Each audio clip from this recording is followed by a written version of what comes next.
Metroid is easily the undisputed king when it comes to underrated Nintendo series. A lot of this can be attributed to its notoriously sparse release schedule, which I would argue is the main reason behind the series' extremely high critical acclaim. Because if you're taking 10 plus years to make a new game, it better be fucking good. Take notes. But when just about every game in your series is considered the second coming of Christ, a game or two may fall by the wayside, and when it comes to Metroid, there is no better example of being underrated than the original game on NES. In the last few weeks, I have come back to this game quite a bit, and the more time I spend playing it, the more my love and admiration for it grows. From what started as me just using it as something to do while listening to a podcast, to now me wanting to see how far I can go, there's something really special and unique about the gameplay loop offered in the original Metroid. Now, this isn't the first time I've played through this game before. Back in 2021, as a build-up towards the release of Metroid Dread, I made a concerted effort to see both the original and Super from start to finish. Obviously, I've played both of these games prior, especially Super, but this was the first time that I would end up completing each game. Now, out of all 5 of the 2D Metroid games, not counting remakes, Metroid for NES is considered to be the weakest title, which on the outset is a good thing, because if you can't top the original game that came out 40 years ago, you're doing something wrong. A lot of the criticisms levied against this game all primarily have to do with the console it's on. Metroid released for the NES in 1987, and it shows. Some of the major issues fans have with this game are a lack of navigation, most notably the exclusion of an in-game map, the inability to save, most rooms having similar designs, slippery controls, and the difficulty of the game overall. But most of these issues, I feel, are not only what make the game as great as it is, but what also makes Metroid, Metroid. Let's face it, Metroid as a series is notoriously difficult and confusing. Those two traits are what most people think of when they think Metroid, so to have those two be major criticisms of the original isn't really fair. The only legitimate criticism I could see is the lack of a map, and even then, considering the overall size of the game compared to future titles, having no map isn't really the end of the world. And if we're being completely honest here, I'm not the biggest fan of the map offered in Super Metroid anyway, but if having a map is that important to you, there's thankfully plenty of different options just a quick Google search away. However, from personal experience, you can get through a good chunk of this game without ever having to open up a map. My first time actually playing this game from start to finish, I was able to make it through a decent portion of the game, acquiring a good chunk of the game's power-ups and ultimately defeating Kraid, one of the 2 required bosses, without ever having to use a map. It wasn't until after beating Kraid that I finally decided to look up a map and realized how close I was to actually beating the game. Okay, so the map issue is an easy fix, but what about the other criticisms? Slippery controls, it's an NES game, and honestly could be applicable to so many other classic titles. No save feature, again, it's an NES game. It does have a password system, but again, it's not really a fault of the game itself, rather the console it's on. Also, for us modern gamers, just use save states. And finally, a lack of room variety. Again, it's an NES game, but let's actually dissect this criticism a bit further. This one has always been a criticism that's baffled me. Sure, there's no denying that the rooms in the original Metroid aren't nearly as diverse as they are in Super Metroid. That is beyond clear. But the lack of visual variety does encapsulate why I love this game so much. Its simplicity. This is an NES game, clearly, and maybe it's just me, but there's something very special and novel about so many games of this era. Sure, they may be visually simple, but there is a reason as to why so many of these games remain iconic and recognizable to this day, and the same can be said for the gameplay loops offered in so many of these games as well.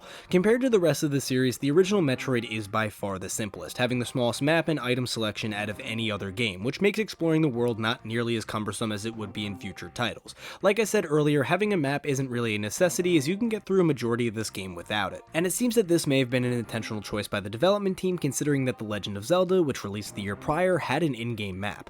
But other than the lack of a mapping system, it seems that the original Metroid borrowed a lot of inspiration from both Zelda and Mario when it comes to its gameplay. Like many other NES games, Metroid throws you right into the action, and although it does encourage you to explore the space right away, the first few rooms you're in are rather linear. It isn't until you grab your first missile pack that the game truly begins to become much more open-ended. In fact, just the initial missile pack alone opens up a huge portion of this game that was previously inaccessible.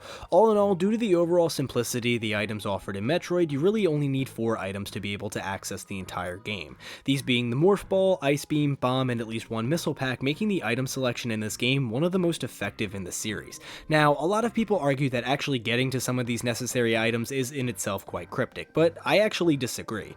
A lot of older games from this era are definitely built at least in some part on some sort of cryptic bullshit, but I find that the original Metroid actually tries to actively help you in finding its secrets. In fact, I actually find it to be one of the most effective in the entire series, and it all has to do with its enemies. As early as the second room, the game shows you that both you and the enemies you encounter are able able to access all the same areas. In the second room, you're immediately confronted with enemies that are able to traverse areas that are only a tile wide, a skill quickly acquired through the Morph Ball power-up. But that's not all, as there's also visible enemies underneath the seemingly unbreakable floor, encouraging players to eventually find a way to access it. Obviously, these two examples are much easier compared to what you'll find throughout most of the game, but it does teach the player to really observe enemy behavior. One of the most interesting aspects of this is that it's applicable to just about every enemy interaction you see, including the ones that seem like glitches. There are a ton of instances in this game where enemies interact with the environment in ways that seem downright impossible. One of the biggest examples is the numerous occurrences of enemies going through seemingly solid walls or tiles, but as you will quickly realize, walls like these are just as accessible to you as they are to them. The wall example in particular is really interesting because it's something that all games after would end up using. However, in this game, it's made much more obvious what walls and tiles you can go through, whereas in future titles, it's not nearly as clear. Thankfully, with Metroid Dread, there is a power-up specifically designed with this issue in mind, but in games like Super Metroid, there really isn't a good way to tell. Another really cool example of enemy behavior is this guy right here. Most people, when seeing this enemy for the first time, usually assume that it's the result of a glitched enemy placement. However, you can actually get down here using the bomb power-up. What makes this instance so deceiving compared to Room 2 is this room's setup. This small hallway has no signifying tiles indicating that they can be broken, while also having a clearly defined floor, as fake as it is. Whereas in Room 2 you have different looking tiles and a lack of floor showing players that there's more to explore. It's instances like these that highlight one of the best aspects of the game, and that it encourages players to experiment with the environment. This is a Metroid game. In fact, it's the first Metroid game ever created, and among all the improvements brought to the series in games like Super, world exploration was not one of them. Sure, many people do point out the repetitive nature of the room styles, but that doesn't really affect the actual play experience of these rooms. They may be more simple compared to future titles, but they do exhibit that extended interactivity that the Metroid series is known for. Actually, in terms of the core mechanics of the game that would become series staples, the original Metroid handled them all really well. Sure, the map size and item selection seems primitive by today's standards, but treating this as the simple NES game it is, it's all executed very well. Now, there's no mistaking that this is Metroid, but as simplified as the original Mario and Zelda are compared to their respective series. Speaking of which, I said earlier that Metroid took a lot of inspiration for its gameplay loop from Mario and Zelda. With Zelda, it's pretty obvious as the overall structure of Metroid is clearly inspired by the open-ended nature of the original Zelda, although I would argue that Metroid has held up much better in comparison, but the actual gameplay itself is very heavily inspired by Super Mario. And no, it's not because both are 2D side-scrollers, rather it's how both of these games are played. See, these two games use what I call the arcade approach when it comes to their gameplay, which is surprisingly present in a lot of early NES games. Now, obviously these two aren't arcade games in the traditional sense, but fundamentally they both act very similar. Both the original Mario and Zelda are games that you can easily pop in and out of without too much commitment and dedication, which can't be said for future titles in both series. You could very easily treat both of these games as a challenge to see how far you can get each time you boot them up, very similar to how you would play an arcade game. Sure, they have way more levels or sections in comparison, but that repetitively addictive gameplay loop is still very present, now just way more expanded. The only real difference is that these games have a definitive ending instead of looping on endlessly. However, where I think the original Metroid outshines Super Mario is in that Zelda-inspired open world. In Mario, once you figure out where all the warp zones are, playing it becomes way more linear as it becomes the most definitive way to complete the game. Whereas in Metroid, by having a more open game, it allows players to experiment with the overall map way more, making each playthrough different and hopefully more efficient. Each playthrough you can try a different strategy, whether that be a different route or a different assortment of items, but what is certain is that every playthrough of Metroid will be unique in some sort of way, even if it's only slightly. And that combination of the open world adventure mixed with those arcade gameplay philosophies makes the original Metroid so special and unique among all the other games in the series. Where most games in the series, hell, the Metroidvania genre in general, require a ton of time and dedication, it's nice to have a game where you can just run around just to see how far you can get. I know, it's a weird view to have, but it is what makes me love this game so much, and what also makes it one of the easiest to come back to time and time again. Obviously, the original Metroid was not designed to be an arcade game, but to the kids who constantly got lost in it back in the late 80s, and to someone like me who boots it up because I have an hour to kill, it's what makes this game super special. Is it the best Metroidvania game ever made?